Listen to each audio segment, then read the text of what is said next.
fool things I have done. I have a folder in my private filing cabinet marked FTD, short for fool things I have done. I put in that folder written records of the fool's things I have been guilty of.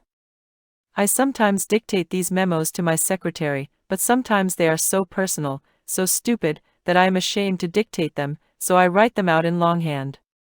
I can still recall some of the criticisms of Dale Carnegie that I put in my FTD folders 15 years ago. If I had been utterly honest with myself, I would now have a filing cabinet bursting out at the seams with these FTD memos.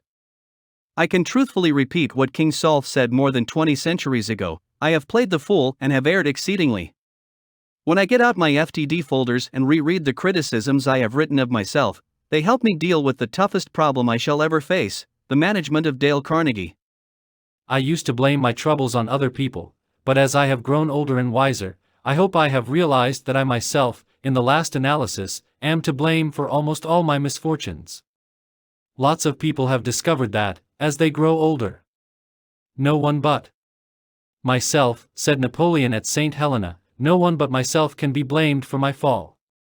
I have been my own greatest enemy, the cause of my own disastrous fate. Let me tell you about a man I know who was an artist when it came to self-appraisal and self-management.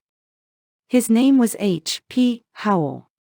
When the news of his sudden death in the drugstore of the Hotel Ambassador in New York was flashed across the nation on July 31, 1944, Wall Street was shocked, for he was a leader in American finance, chairman of the board of the Commercial National Bank and Trust Company, 56 Wall Street, and a director of several large corporations. He grew up with little formal education, started out in life clerking in a country store, and later became credit manager for U.S. Steel, and was on his way to position and power. For years I have kept an engagement book showing all the appointments I have during the day, Mr. Howell told me when I asked him to explain the reasons for his success. My family never makes any plans for me on Saturday night, for the family knows that I devote a part of each Saturday evening to self-examination and a review and appraisal of my work during the week. After dinner I go off by myself, open my engagement book, and think over all the interviews, discussions, and meetings that have taken place since Monday morning. I ask myself, what mistakes did I make that time? What did I do that was right, and in what way could I have improved my performance? What lessons can I learn from that experience? I sometimes find that this weekly review makes me very unhappy. Sometimes I am astonished by my own blunders. Of course, as the years have gone by, these blunders have become less frequent.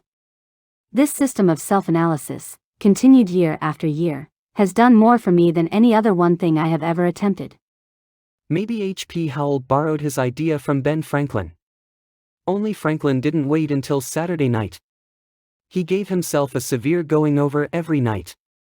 He discovered that he had 13 serious faults.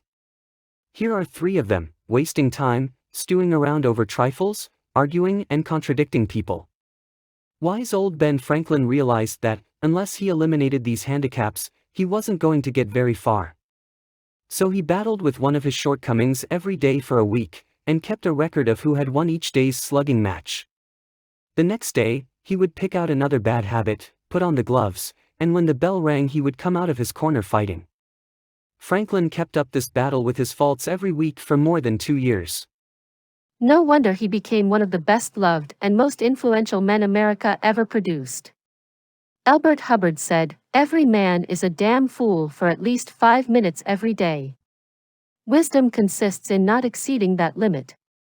The small man flies into a rage over the slightest criticism, but the wise man is eager to learn from those who have censured him and reproved him and disputed the passage with him.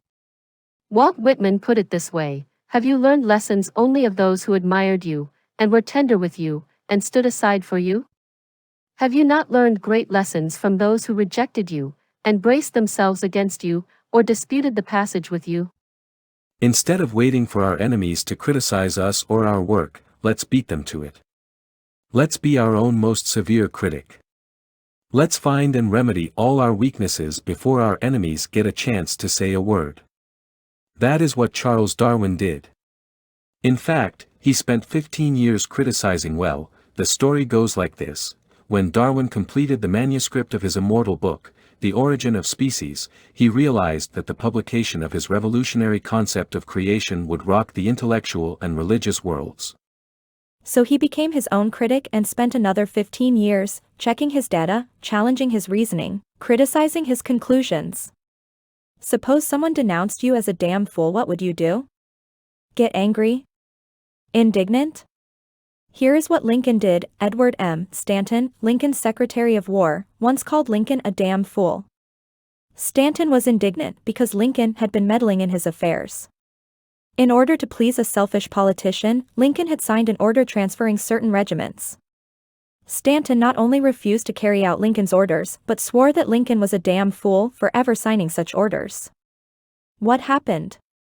When Lincoln was told what Stanton had said, Lincoln calmly replied, "If Stanton said I was a damned fool, then I must be, for he is nearly always right. I'll just step over and see for myself." Lincoln did go to see Stanton. Stanton convinced him that the order was wrong, and Lincoln withdrew it.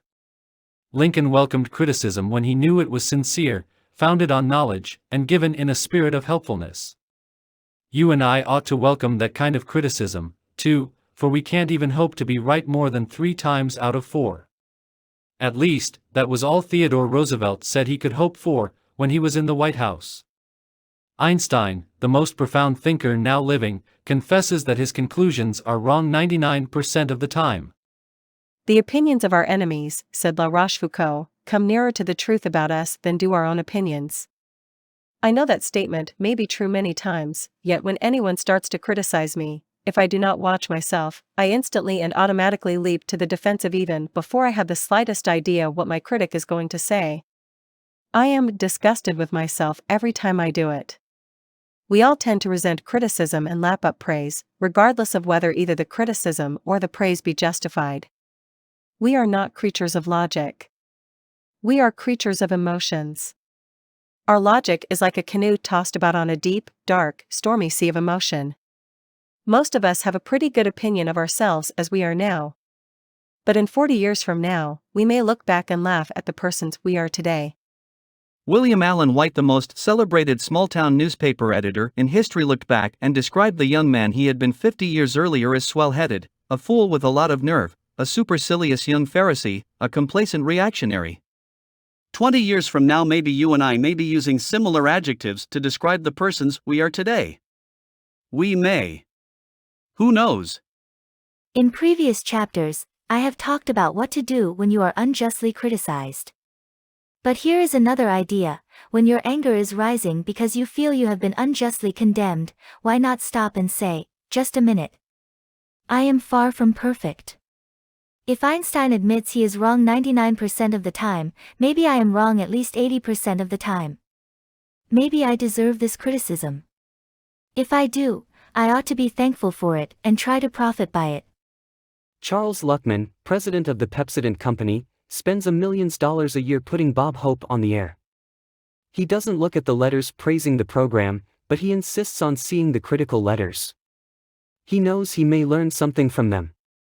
The Ford Company is so eager to find out what is wrong with its management and operations that it recently polled the employees and invited them to criticize the company. I know a former soap salesman who used even to ask for criticism. When he first started out selling soap for Colgate, orders came slowly. He worried about losing his job. Since he knew there was nothing wrong with the soap or the price, he figured that the trouble must be himself.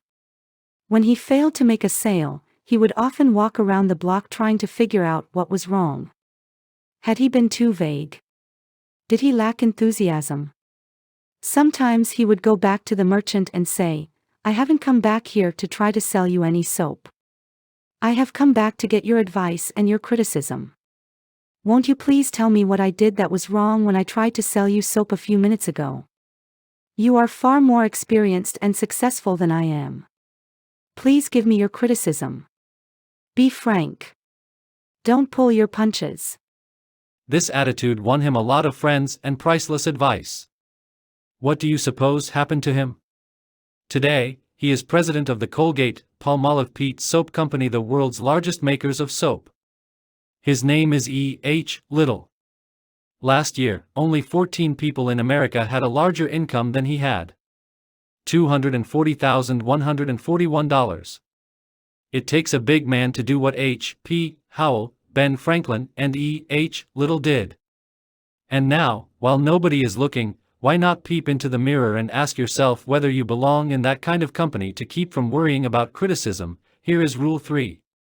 Let's keep a record of the fool things we have done and criticize ourselves. Since we can't hope to be perfect, let's do what E. H. Little did. Let's ask for unbiased, helpful, constructive criticism. Part 6 in a nutshell: how to keep from worrying about criticism. Rule 1: Unjust criticism is often a disguised compliment. It often means that you have aroused jealousy and envy. Remember that no one ever kicks a dead dog. Rule 2: Do the very best you can, and then put up your old umbrella and keep the rain of criticism from running down the back of your neck. Rule 3: Let's keep a record of the fool things we have done and criticize ourselves. Since we can't hope to be perfect, let's do what E. H. Little did. Let's ask for unbiased, helpful, constructive criticism.